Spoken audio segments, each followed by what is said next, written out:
No one wanted to help the homeless pregnant woman downtown. The millionaire's action surprised everyone. The morning heat bore down on the busy streets of downtown. People rushed along the sidewalks, eyes glued to their phones, consumed by their appointments, their bills, their problems. No one had time to stop. No one had time to look. Sitting on the concrete, leaning against the cold wall of a high-end boutique, was Larissa.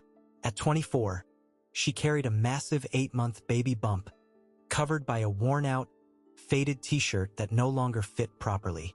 Her brown hair, matted and dull, fell over a dirty face. Her swollen, bare feet showed calluses and sores. She held an empty plastic cup in a trembling hand. "Please," she whispered to every passerby. "Just a cup of water. Just a little water." But it was as if she were invisible. A well-dressed lady quickly averted her gaze, clutching her designer bag tighter against her body. A young couple walked right past, laughing at something on a screen. A man in a suit stomped harder on the ground, picking up his pace, as if afraid that her misery might be contagious. Larissa felt her throat burn. The thirst was so intense her head began to spin. The baby moved inside her, restless, as if sharing her discomfort. She placed a hand on her belly, trying to soothe the little life depending on her. "Easy, my love," she whispered softly. "Mommy's going to get something." But where to start? She had no strength left. For 3 days, she had been sleeping on a park bench, terrified of being kicked out by police. Her last meal had been a piece of stale bread she found in a bakery's dumpster. How had she ended up here? Just 6 months ago, Larissa had a different life. She worked as a sales associate at a mobile carrier store, shared a small apartment with a friend, and believed she had found love. Ryan was charming, attentive, and said he wanted to build a family with her. But when Larissa discovered the pregnancy and told him, full of hope, everything changed. "Have you lost your mind?" Ryan had shouted. "I don't want a kid. Get rid of it." Larissa refused to fix it the way he wanted. And then Ryan vanished. He blocked her number, moved to another state, and disappeared as if he had never existed. The friend Larissa lived with started demanding the late rent. Unable to pay it alone, Larissa tried to keep working, but the morning sickness got worse. She started missing shifts. She was fired. She tried other jobs, gig work, anything, but no one wanted to hire a pregnant woman about to go on maternity leave. The money ran out. Her roommate kicked her out. Larissa tried calling her mother, but heard the harsh response she already expected. "I warned you not to get involved with that man. Now deal with it. There's no room in this house for you and your belly. I can barely support myself." And just like that, Larissa ended up on the streets. Now, on that hot October morning, she felt she couldn't hold on much longer. The dizziness was getting worse. The sun beat down on her face, and she tried to shield herself with her hand, but the weakness was stronger than her will. "Miss?" She tried to call out one more time, seeing a woman approach. "Please, just a little water." The woman pretended she didn't hear, walked faster, and crossed the street. Larissa felt tears stream down her face. She couldn't hold it back anymore. Everything was going dark. The noise of traffic began to sound distant, muffled. The last thought that crossed her mind was about the baby. "Dear God, protect my child." And then, everything went black. Anthony Augustus Tony Fairchild was 72 years old and had a net worth of over $50 million. Owner of a pharmacy chain spanning 3 states, he was known in the business world as a serious, fair man of his word. But for the last 2 years, since his only daughter, Emily, had died in a car accident, Anthony lived in a kind of gray fog. He continued working, attending board meetings, signing contracts, visiting branches. But it all seemed automatic, meaningless. Emily was the reason for everything he had built. It was to her that he imagined leaving the family legacy. It was with her that he dreamed of sharing his twilight years, watching grandchildren grow, passing on everything he had learned. But Emily was gone, and Anthony was left alone, living in a massive, empty estate, attended to by a staff who treated him with distant respect. On that October morning, Anthony was on a business trip. He needed to close a major partnership with a laboratory in a city about 100 miles from his home. His driver was taking him through the downtown streets toward the hotel where the meeting would take place. Anthony was looking out the car window, distracted, when something caught his eye. A pregnant woman collapsed on the sidewalk. "Stop the car," Anthony ordered, his voice firm. The driver, startled, slammed on the brakes. "Sir, stop the car now." Anthony was already opening the door. He got out quickly, with an agility that surprised even himself. People were walking past the fainted woman. Some glanced sideways, but no one stopped. No one helped. Anthony knelt beside Larissa. The huge belly, the pale face, the cracked lips. She was hot, feverish.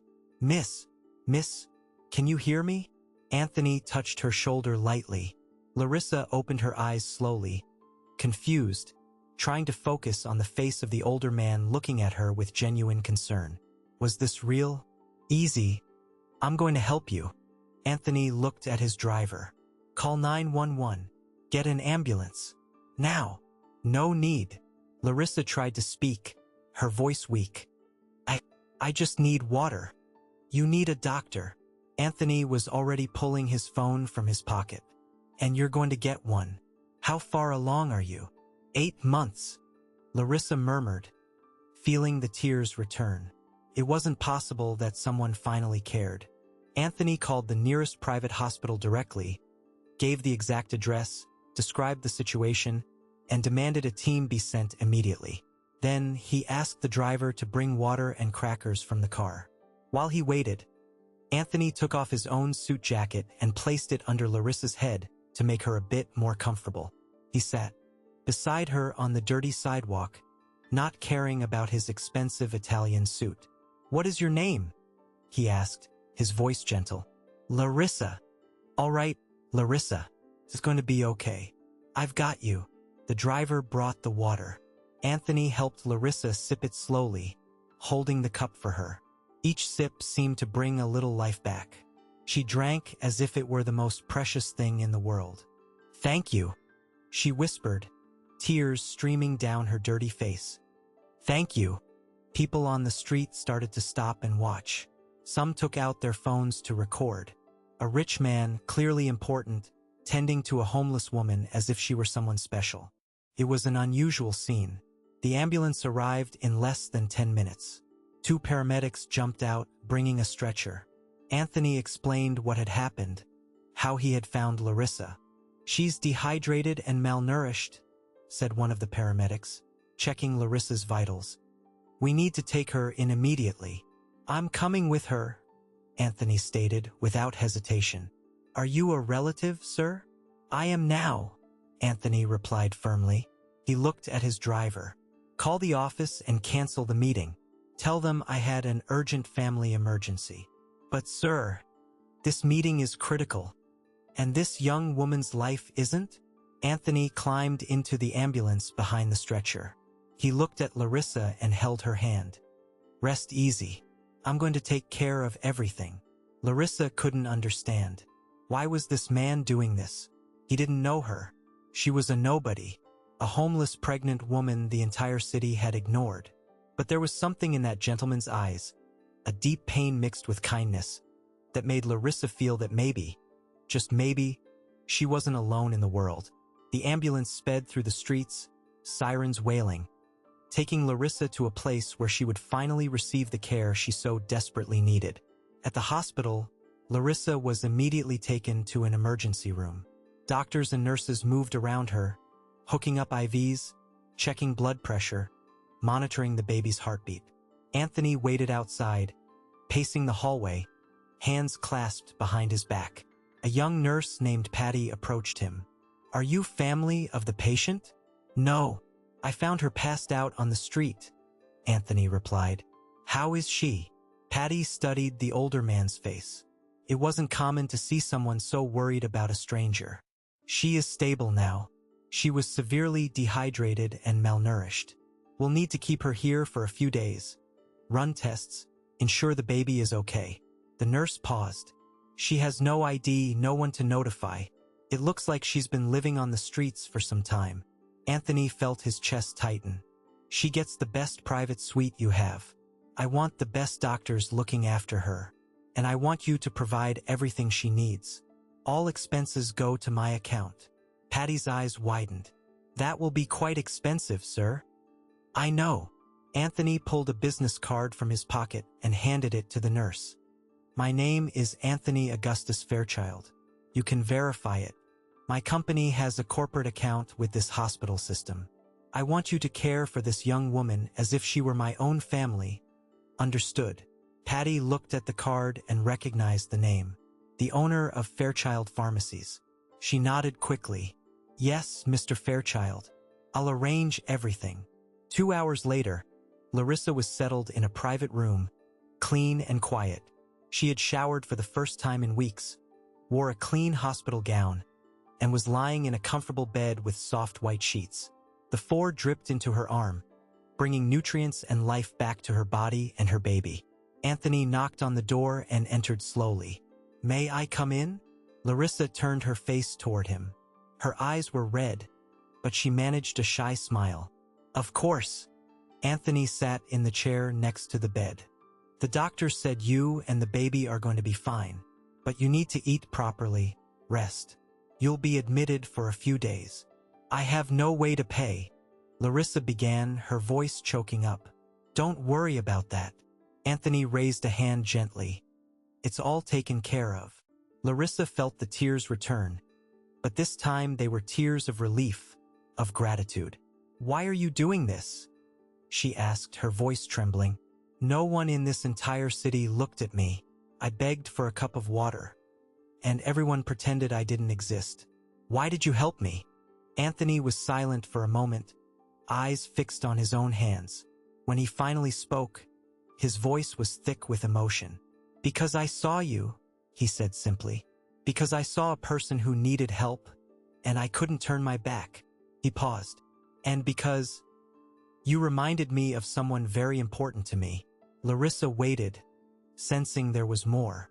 My daughter, Anthony continued, his voice low.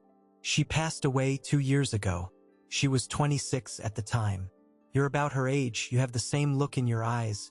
When I saw you there, collapsed on that sidewalk, it was as if God were giving me a chance to do something I couldn't do for her.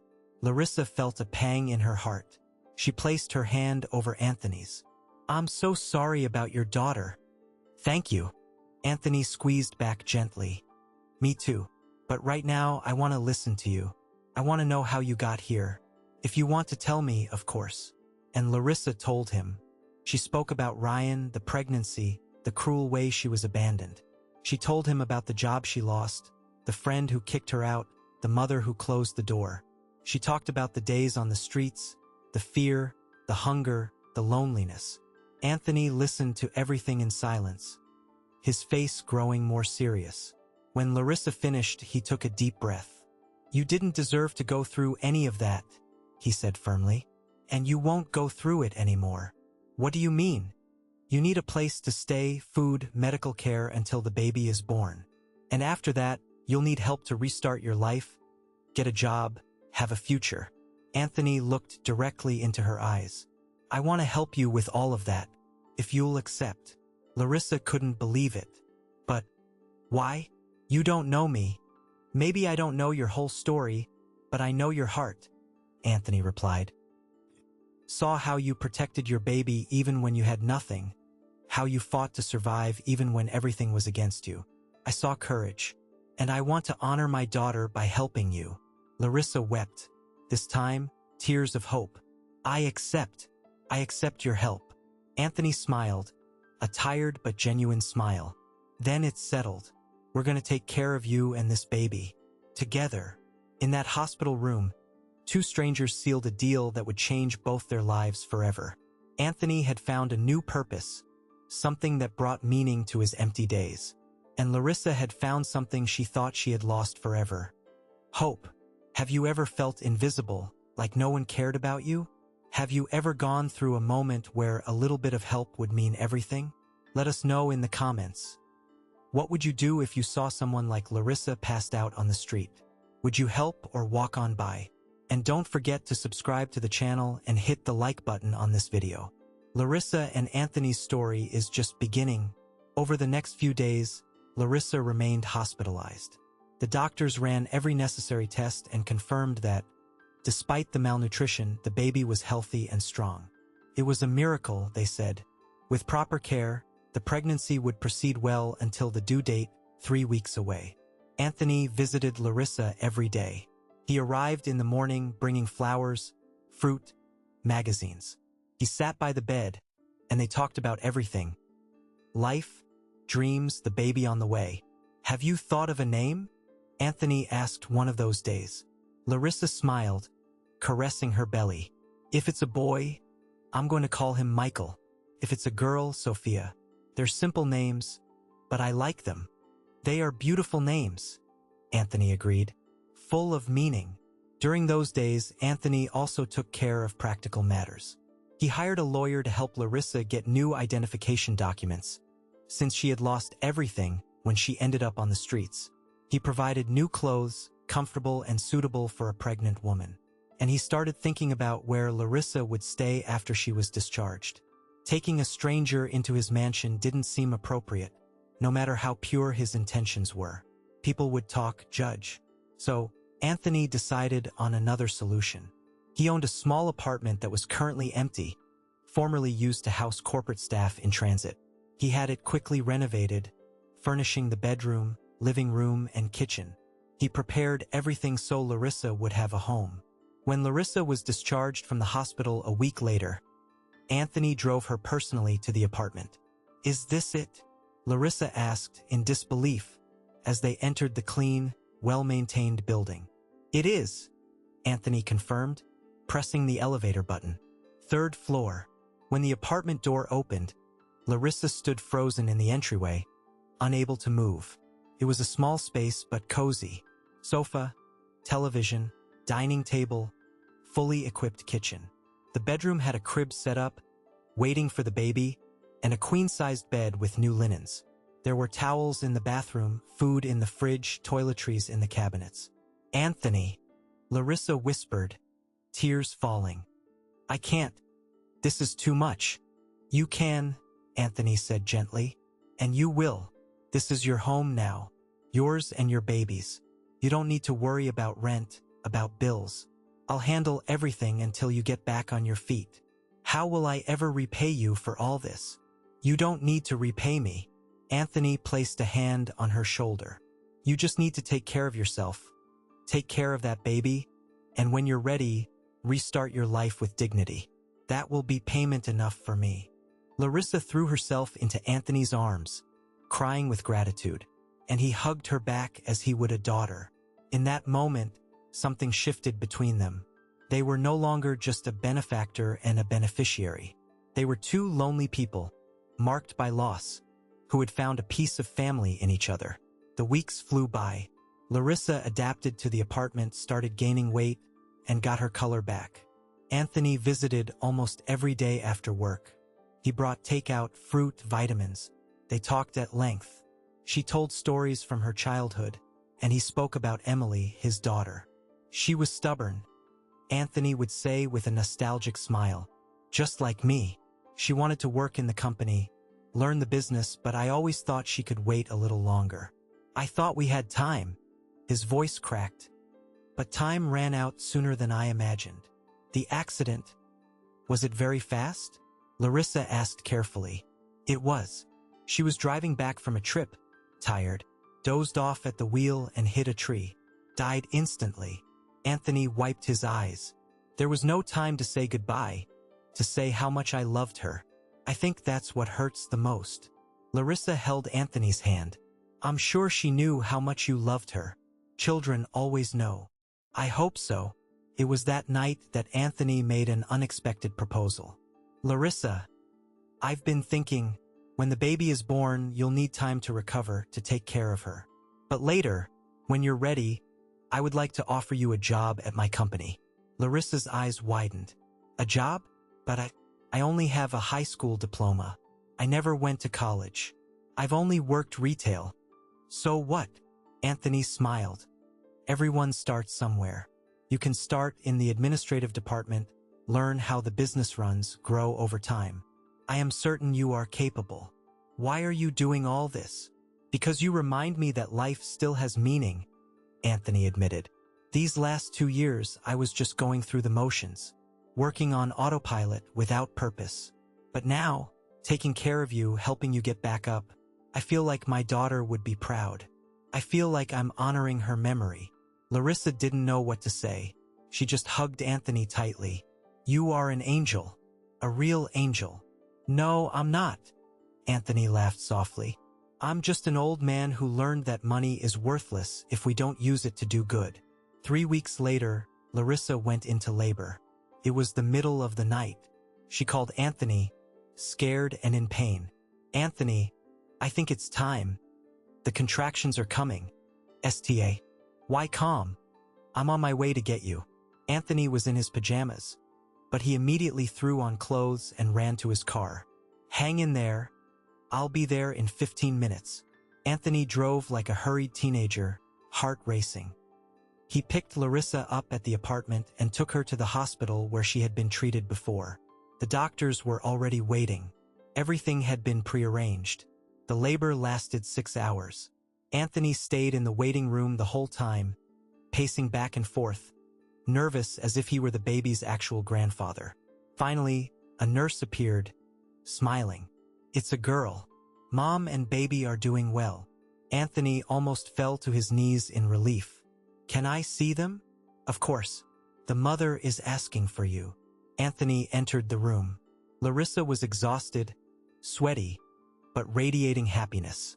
In her arms, wrapped in a pink blanket, was little Sophia, her tiny eyes closed, her face perfect, her miniature fingers.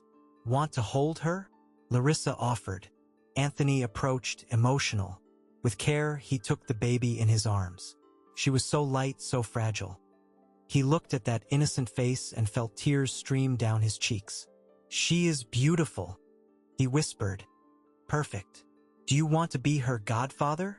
Larissa asked with a smile. Anthony looked at Larissa, surprised. You really want that? Of course I do. You saved her life. And mine. There is no one more deserving. Anthony couldn't speak. He just nodded, holding Sophia with all the care in the world. In that moment, he felt the wound of losing Emily ache a little less. Not that Sophia replaced his daughter. Nothing and no one could do that. But that child, and her mother's courage, were bringing light back into a heart that had been living in darkness. The following months were a time of adjustment. Larissa returned to the apartment with little Sophia. Anthony visited almost every day, brought gifts for the baby, helped with whatever was needed. He became a constant figure in their lives, like a dedicated grandfather. When Sophia turned 3 months old, Larissa felt ready to start working. Anthony kept his promise and hired her to work at the corporate headquarters, in human resources, as an administrative assistant. You'll start slow, Anthony explained. You'll learn the processes, get to know the team. Don't worry if you don't know everything right away. Everyone here had to learn. Larissa was nervous on her first day. She wore a simple but neat outfit Anthony had provided, carrying a folder with a notepad and pen. Sophia would stay during the day with a trusted nanny Anthony had also hired. The reception at the company, however, wasn't exactly warm. When Anthony introduced Larissa to the staff, explaining she was the new admin assistant, there were looks of confusion, discreet whispers, speculation. Who is that girl? Never seen her before. I heard Mr. Fairchild found her on the street. Do they have something going on? Rumors spread quickly, especially among the older employees, who viewed the sudden arrival of a young woman protected by the boss with suspicion. But the person most bothered by Larissa's presence was Gavin Fairchild, Anthony's nephew. Gavin was 45, the son of Anthony's deceased younger brother. He worked at the company as the director of sales and had always considered himself the natural heir to the family pharmaceutical empire, especially after Emily's death. After all, with Anthony having no living children, who else would inherit it all? When Gavin heard about Larissa, he was immediately on alert. "Who is this woman?" he asked, barging into Anthony's office without knocking. "Good morning to you too, Gavin," Anthony replied, not taking his eyes off the papers on his desk. "Don't give me sarcasm, Uncle. I want to know who this Larissa is that you put in the company. The employees are talking. They say you found her on the street, that she was homeless. Is that true?" "Larissa was going through a hard time, yes, and I helped her." Anthony looked up, firm. "Is there a problem?" "A problem? Uncle, you brought a stranger into our company. You know nothing about her past. What if she's trying to take advantage of you?" "Larissa isn't taking advantage of anyone. She is working, earning a fair wage for what she does. Uncle, with all due respect, you've been vulnerable since Emily died. I understand you want to help someone, fill that void. But this girl appeared out of nowhere, and suddenly you're paying for an apartment, hospital bills, a job. Don't you think that's weird?" Anthony stood up, eyes serious. "Gavin, I know exactly what I am doing, and I don't need your approval. I'm just trying to protect the family's interests." Gavin insisted. "What if she's interested in your money? What if, I don't know, she tries to interfere with the inheritance?" "Inheritance?" Anthony crossed his arms. "Is that what worries you, Gavin? Money? It's not just money. It's the family legacy. Everything you and my father built. You can't let a stranger—" "Enough."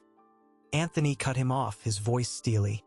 "Larissa is not a stranger to me, and it is none of your business how I choose to spend my money or who I choose to associate with. Now, if you have nothing productive to say, I have work to do." Gavin left the room fuming, but that conversation planted a dangerous seed in his mind. If Anthony was really getting attached to that girl, if he started seeing her as a surrogate daughter, Gavin could lose everything. He needed to act. Meanwhile, Larissa was trying her hardest to learn quickly and do a good job, but she felt the weight of the judging stares. The other women in HR barely spoke to her, answering only what was necessary. In the cafeteria, she ate alone, while colleagues chatted in little groups, sometimes casting glances in her direction. Larissa knew what they were thinking. She knew the rumors spreading, but she tried not to care, focused on the work, learned everything she could. Anthony noticed Larissa's discomfort and tried to encourage her. "Don't listen to the gossip," he said.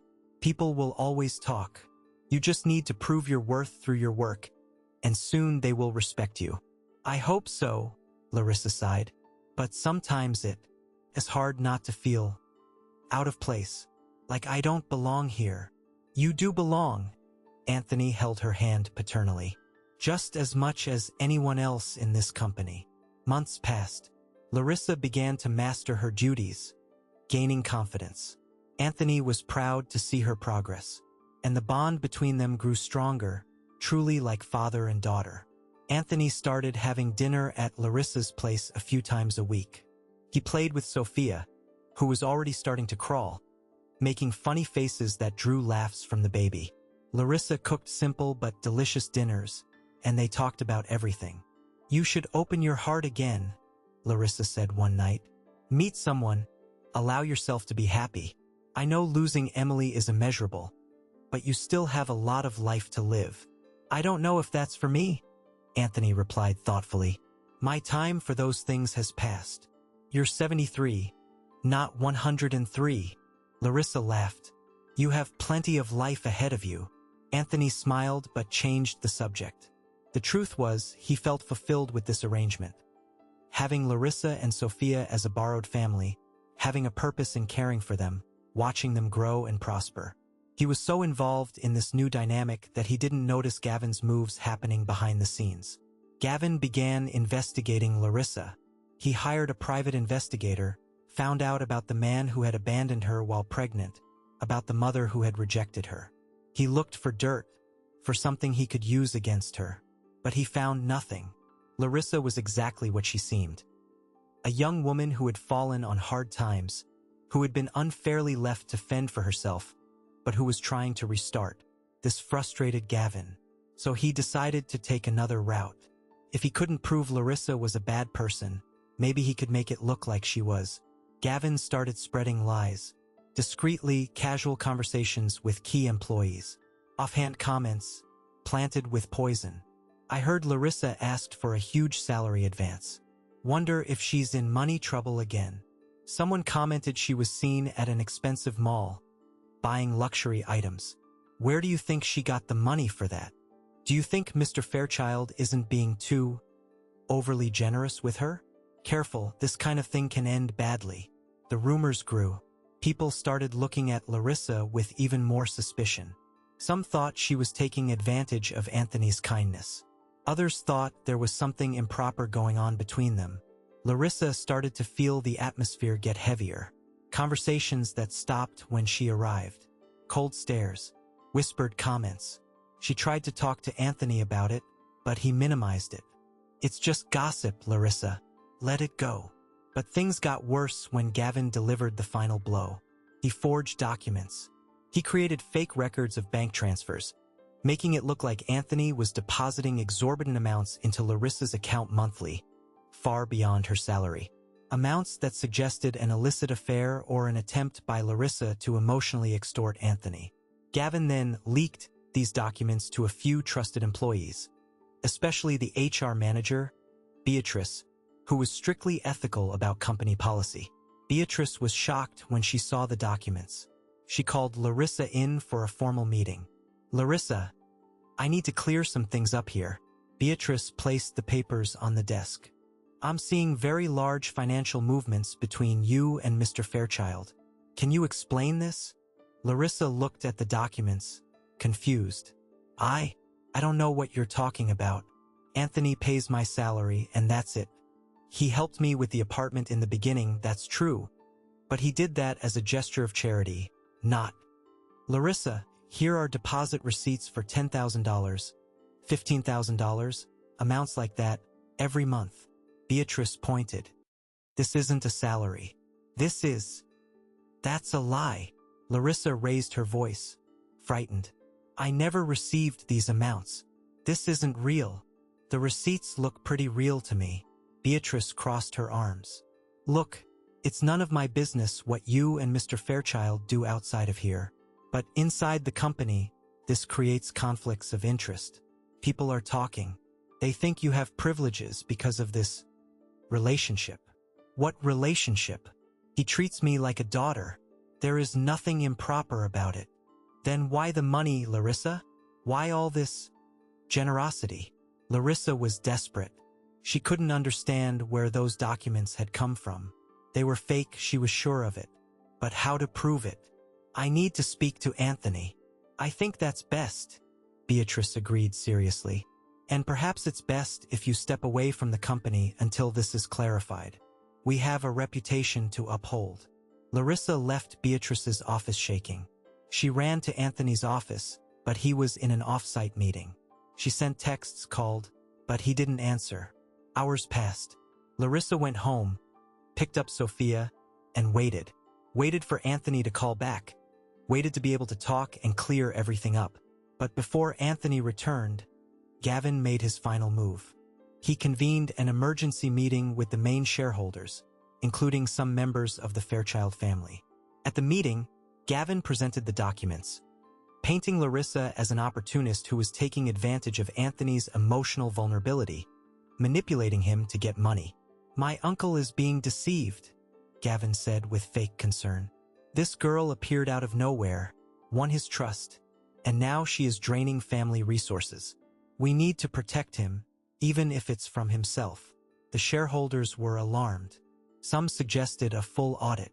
Others suggested Anthony should step down temporarily from management for his own safety. When Anthony finally heard about the meeting, it was too late. The damage was done. He confronted Gavin, furious. How dare you hold a meeting like that without notifying me? How dare you speak of Larissa that way? Uncle, I'm just trying to protect you. Protect? You are defaming an innocent woman. Innocent?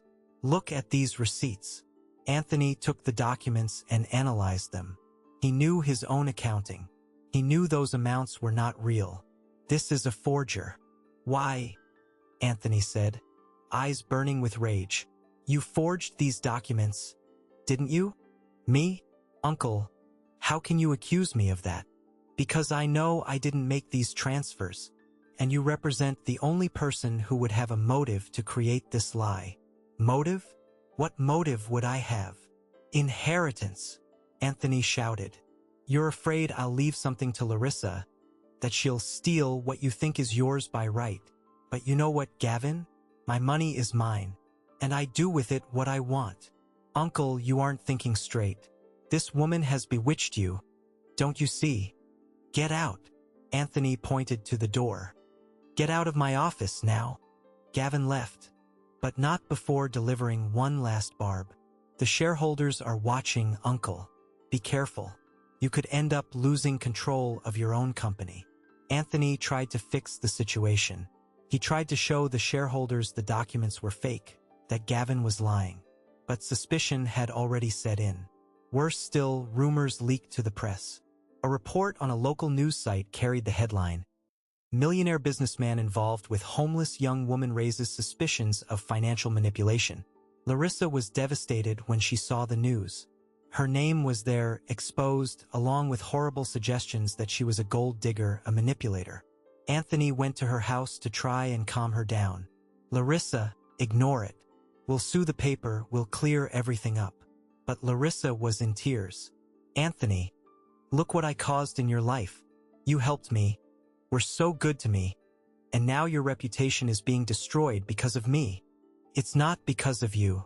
It's because of my malicious, greedy nephew." "But people don't see it that way," Larissa sobbed. "They see a homeless girl who latched onto a rich man. They think that I am using you. I know who you are, and that is what matters." "No, Anthony, it matters. Your company is at risk, your family is against you. I can't let you lose everything because of me." "Larissa, I think it's best if I leave the company," Larissa said firmly, wiping her tears. "And maybe we need to distance ourselves for a while, until things calm down." "No," Anthony protested. "I won't let you sacrifice yourself like this." "It's not a sacrifice. It's the right thing to do." Larissa looked into his eyes. "You gave me a chance to restart, Anthony. I have an apartment, I have my healthy daughter, I have work experience now. I can look for another job, manage on my own. You've already done so much. I can't let your entire legacy be destroyed by me. Larissa, please." But her decision was made. The next day, Larissa handed in her resignation letter. And, as much as it hurt, she began to distance herself from Anthony, ignoring his calls, messages, and visits. She believed she was doing the right thing, protecting the man who had helped her so much, even if it meant losing the only family she had found. Anthony, on the other side, felt his world collapse again. First Emily, now Larissa. He had found a new purpose, a new light, and Gavin had destroyed it all. The pain of loneliness returned, stronger than ever. And now, did Larissa make the right choice stepping away to protect Anthony? Or should she have stayed and fought beside him? Leave the word truth in the comments if you think their story isn't over yet. And if you followed along this far, don't forget to leave a like and subscribe to the channel. We aren't done with this story yet. The days that followed were dark for both of them. Larissa, alone in the apartment with Sophia, tried to keep a routine. She looked for jobs, but the news article followed her like a shadow. Whenever she went to an interview, she noticed the recognition in the interviewer's eyes, the hesitation, the polite excuse that, "We'll review your resume and get back to you." She even considered going back to retail jobs, but nothing worked out. The money she had saved from her salary would run out soon. And worse than the financial difficulty was the emotional pain. Missing Anthony, the feeling that she had lost a father. Anthony, on the other hand, buried himself in work trying to forget. But everything felt empty again. He saw the crib he had bought for Sophia, the toys he had gifted, and felt their absence as a physical pain in his chest. He tried calling Larissa countless times, sent messages, flowers, letters, but she didn't reply. Anthony respected the distance she asked for, but he couldn't accept that it would end this way. And then, 2 weeks after the break, Anthony received a phone call from Beatrice, the HR manager. "Mr. Fairchild, I need to speak with you. Urgently. I discovered something about those documents." Anthony went immediately to the office. Beatrice was visibly nervous. "What is it?" "I was bothered by this whole situation. Something didn't add up. So I decided to do an independent check." Beatrice showed her computer screen. "I asked IT to analyze the digital files of the receipts, and they discovered they were created on Mr. Gavin's computer." Anthony felt his anger boil. "Are you absolutely sure of this?" "I am. The file metadata doesn't lie. He created these fake documents and leaked them to me and other employees." Beatrice paused. "Sir, I apologize. I should have investigated better before accusing Larissa. I was negligent." "You weren't negligent, Beatrice. You were deceived, like all of us." Anthony took a deep breath. "But now let's fix this." Anthony immediately called an emergency meeting with the shareholders and key family members.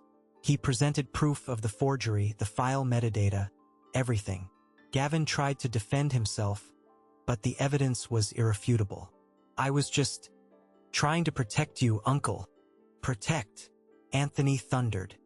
"You lied, forged documents, defamed an innocent woman, all out of greed. Uncle, Enough." Anthony slammed his hand on the table. "You are fired.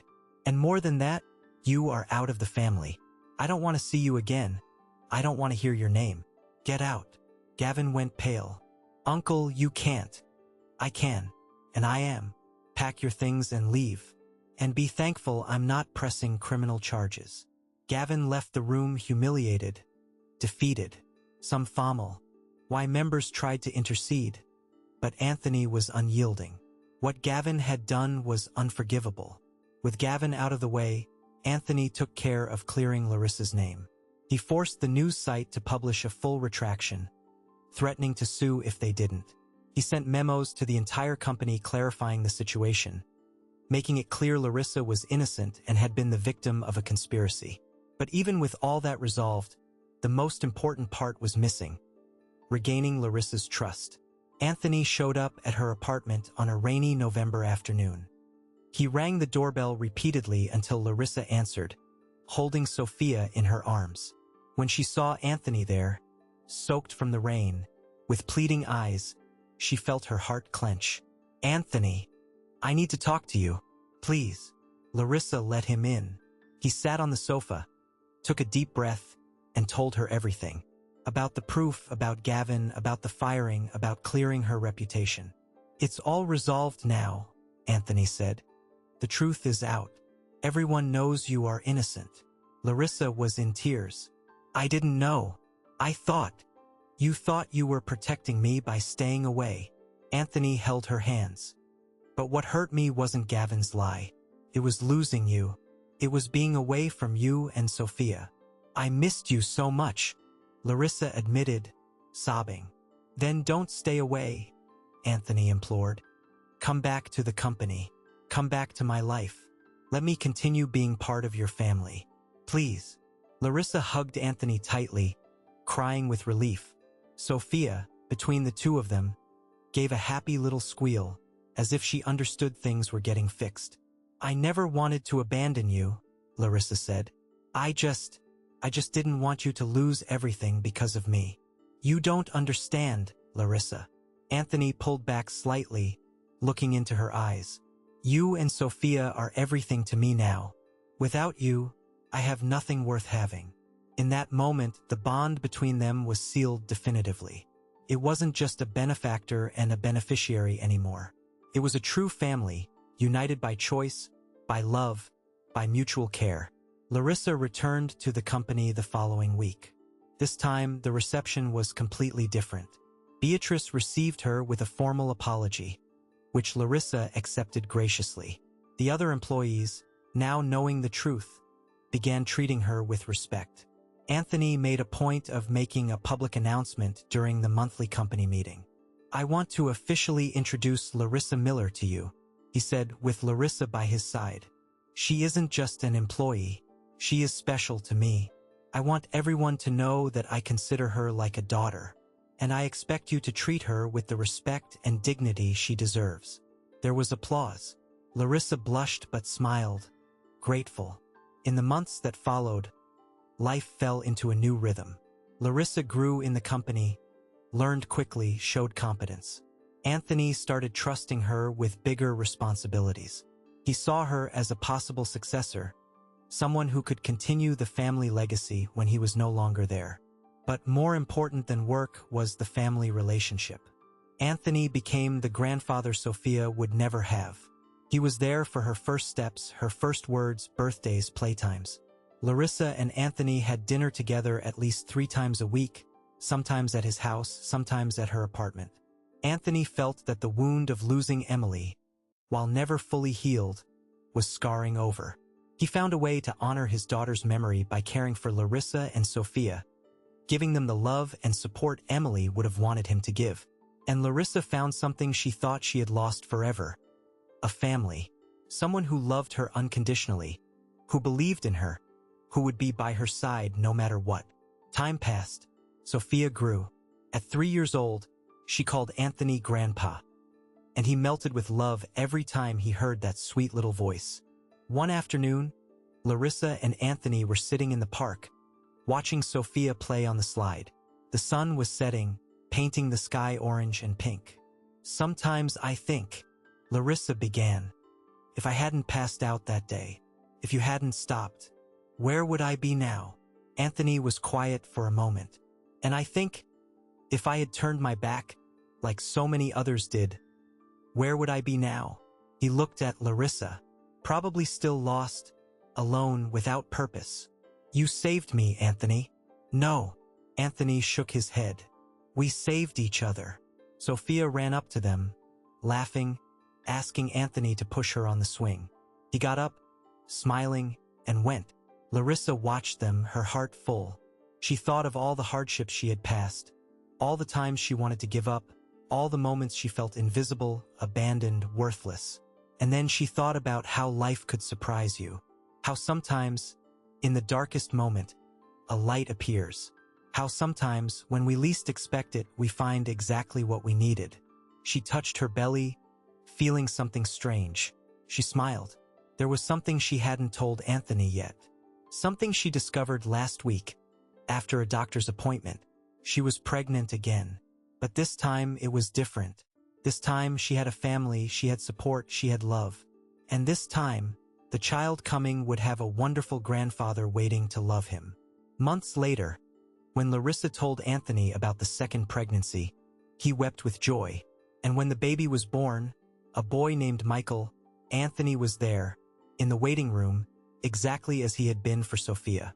Anthony held Michael in his arms, looked at that new little face, and felt a deep, inexplicable love. "Welcome to the family, little one," he whispered. Larissa, from the hospital bed, smiled. Beside her, Sophia, now 4, climbed onto the bed to see her baby brother. "Grandpa, he's so tiny," Sophia exclaimed. "He is," Anthony laughed. "But he's going to grow up strong, just like you." In that moment, Anthony looked around. At Larissa, at Sophia, at Michael. His family, not by blood but by choice, by love, by kindness. And he knew with absolute certainty that Emily would be proud, because he had learned the most important lesson: that the true legacy isn't money, companies, or material goods. The true legacy lies in the lives we touch, the people we help, the love we share. 2 years later, Anthony formalized what was already real. He legally adopted Larissa as his daughter. In a simple ceremony at the courthouse with Sophia and Michael present, the papers were signed. "Now it's official," Anthony said, hugging Larissa. "You are my daughter, for all intents and purposes." Larissa cried, but they were tears of happiness.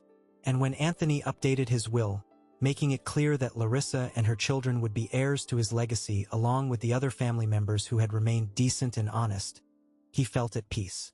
It wasn't about the money.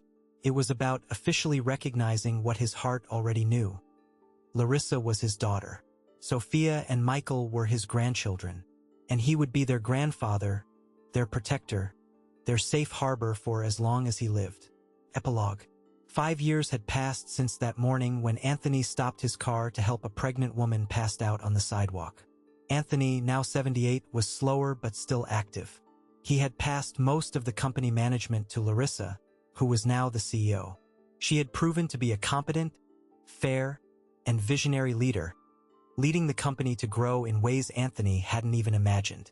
Sophia was 9, smart and full of life. Michael was 5, mischievous and affectionate. Both adored Grandpa Tony, who spoiled them with gifts, stories, and outings. Larissa had reconciled with her own mother, who, seeing her daughter's transformation, apologized for having rejected her. Now they were rebuilding their relationship, slowly but sincerely. Ryan, Sophia's biological father, had tried to reappear when he heard on the news that Larissa was running a major company. But Larissa was firm. She didn't need him, and Sophia already had a father figure in her life, Anthony. As for Gavin, he tried to start another business, but his reputation was tarnished. No one trusted him anymore. He lived a mediocre life, bitter over the consequences of his own choices. On a Sunday afternoon, the family was gathered at Anthony's estate for lunch. The table was full. Larissa, Sophia, Michael, Larissa's mother, some of Anthony's cousins who had supported his relationship with Larissa, close friends. There was laughter, conversation, plentiful food. Sophia talked about a school project. Michael showed a drawing he had made. Larissa's mother helped serve dessert. Anthony looked around that table, heard the joyful noise of voices, felt the warmth of family love, and his heart overflowed with gratitude. He remembered that morning, years ago, when he saw Larissa collapsed on the sidewalk. He remembered the decision to stop, to help, to care. And he realized that was the best decision of his entire life.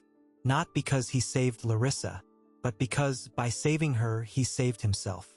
He found purpose, found love, found family. Later, when the guests had left and the house returned to silence, Larissa stayed to help Anthony clean up. "Thank you for everything," Anthony said suddenly. Larissa looked at him, confused. "Why? I'm the one who should be thanking you." "No. Thank you for letting me be part of your life, for giving me a family again, for bringing meaning to my days." Anthony held her hand. "You can't imagine what a gift you and your children are to me." Larissa hugged Anthony, emotional. "We love you, Dad," she said. And it was true. Anthony was her father in every sense that mattered. That night, before sleeping, Anthony looked at the photo of Emily he kept on his nightstand. He smiled.